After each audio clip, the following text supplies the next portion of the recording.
नैरन मेरी हिफाजत नहीं चाहती और मैं सेटिस्फाइड बिल्कुल भी नहीं हूँ। वैसे तुम जानते हो ना सरमत को, मैं उसकी पूरी तफसील चाहता हूँ। समझ रहे हो ना कि मैं क्या कहना चाह रहा हूँ, कि सरमत कौन है, क्या है, ठीक है? और ये इरोल के साथ क्या बिजनेस कर रहा है? Very strange. लगता है तुम्हें किसी से मोहब्बत हो गई है। तो तुम्हें कोई मसला है क्या? Well, good luck to you. Thank you. ऐसा है, नैरन नहीं चाहती कि उसके मामले में कोई दखल अंदाजी करे, और जो कुछ भी तुम जानते हो वो तुम मुझे तफसील से बता दो ताकि मैं उसकी हिफाजत कर सकूं। मैंने बाबा से भी बोला है कि बिरसल होल्डिंग्स से अपने ताल्लुकात खत्म कर दें। तुम अपने कारोबार में बिल्कुल इंटरेस्ट नहीं लेते, फिर भी तुम्हारे बाबा ने पार्टनरशिप खत्म कर दी तुम्हारे कहने पे। तुम नहीं जानते कि मेरे और बाबा के ताल्लुकात कितने मजबूत हैं। खैर ये सब छोड़ो, ऐसा करो कि तुम मुझे सरमत के बारे में सब कुछ तफसील से बताओ, और उसके बाद देखना कि मैं क्या करता हूँ। मुझे बस एक मौका मिल जाए, मैं उसे दुनिया से ही मिटा दूंगा। आतिफ,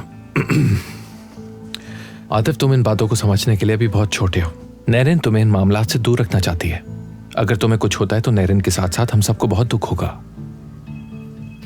उनके बारे में तुम फिक्र करना छोड़ दो, वो कुछ नहीं कर सकते। देखो, मेरी बात का बुरा मत मानना तुम, लेकिन मैंने तुम्हारा चेहरा देखा था जब सरमत अपने आदमियों के साथ आया था। तुम्हें बंदूक के जोर पे काम करने की आदत नहीं है, इसलिए खुद को इसमें मत उलझाओ। वो लोग कितने खतरनाक है तुम सोच भी नहीं सकते।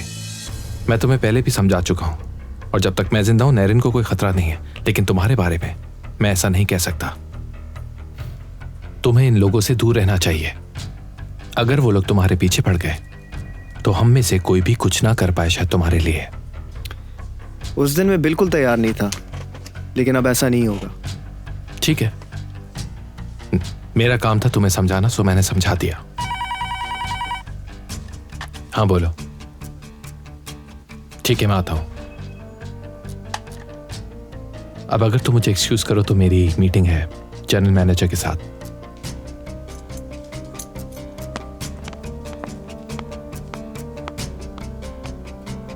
ये मुझे बच्चा समझ रहा है, लेकिन ये अभी तक मुझे जानता नहीं। आतिफ नाम है मेरा। तुम देखते जाओ फरात, मैं सरमत की दुनिया तबाह कर दूंगा।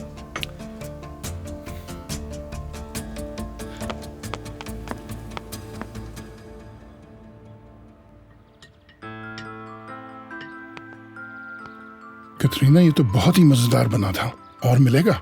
ठीक है, मैं आपको और देती हूँ।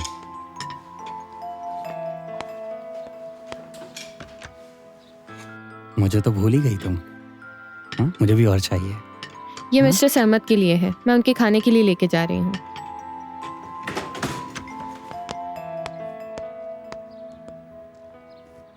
मुझे भूख नहीं, तुम खाओ।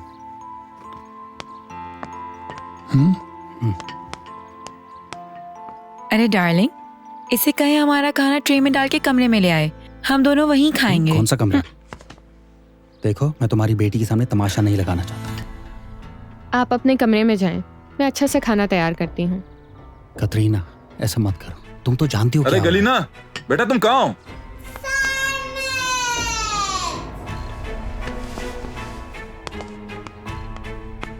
मेरी बात सुनो, अगर तुमने दोबारा उसका दिल दुखाने की कोशिश की तो एक बात मैं तुम्हें बता दूं रीना, मैं तुम्हारे टुकड़े कर दूंगा।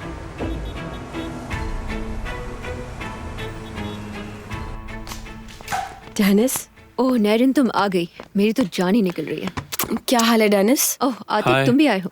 हाय डेनिस, कैसी हो? कोई माइंड मत करना, मगर मैं बहुत टेंशन में हूँ। मैं इमराना का इतना ख्याल रखती हूँ नैरन, मगर वो हमेशा जिद करती है कि उसको वापस घर ही जाना है, और गुस्सा भी करती है इतना।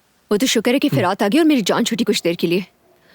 तुम लोगों को भूख लगी है क्या? नहीं, मुझे भूख लगी। ठीक है कैन, 2 मिनट में खाना लगाती हूँ, मैं भी पक रहा है। तुम लोग आराम से बैठो, मैं किचन में जाके अभी रिफ्रेशमेंट्स लेकर आती हूँ। तुम लोग बैठो, मैं जरा किचन देख लूं टेनिस के साथ। आतिफ, तुमने ये क्या किया सुबह सुबह? मिस्टर इरोल पागल हो गए थे, तुमने सोचे समझे बगैर सब खत्म कर दिया। तमाम इल्जाम अगर मुझ पर आया मैं तुम्हें छोड़ूंगी नहीं, ये बात याद रखना। परेशान मत हो तुम, हम एक नई फर्म खोल लेंगे, 2 लॉयर्स रख लेंगे, वहाँ तुम काम करोगी, और क्या चाहिए तुम्हें? क्या लगता है बस एक तुम ही चालाक हो? क्या मैं 10 साल में फर्म नहीं बना सकती थी? मेरे मामलों से दूर रहो आतिफ। तुम्हारा क्या मतलब कि मैं दखल अंदाजी मत करूं? मुझसे सब कुछ बर्दाश्त नहीं होता। नहीं होता तो उसकी कीमत मैं क्यों चुकाऊं? क्या हो रहा है? अब तुम दोनों भी लड़ना शुरू हो गए। फजूल बातें करती रहती है। ये फूल इमराना को दे देना। अच्छा मैं चलता हूँ, मुझे किसी लड़की से मिलना है, फिर बाद में बात होती है। ठीक है? तुम कहाँ जाने की बात कर रहे हो? कौन, किस लड़की के साथ? मैं अब सरमत की तवज्जो हटाना चाहता हूँ कि मैं किसी और लड़की के साथ हूँ। इस तरह से वो मेरी तरफ से बेफिक्र हो जाएगा और फिर मैं आसानी से उससे बदला ले सकूंगा। पागल हो गए हो तुम? हाँ, मैं पागल हो गया और कोई भी मेरे सर पे बंदूक नहीं तान सकता।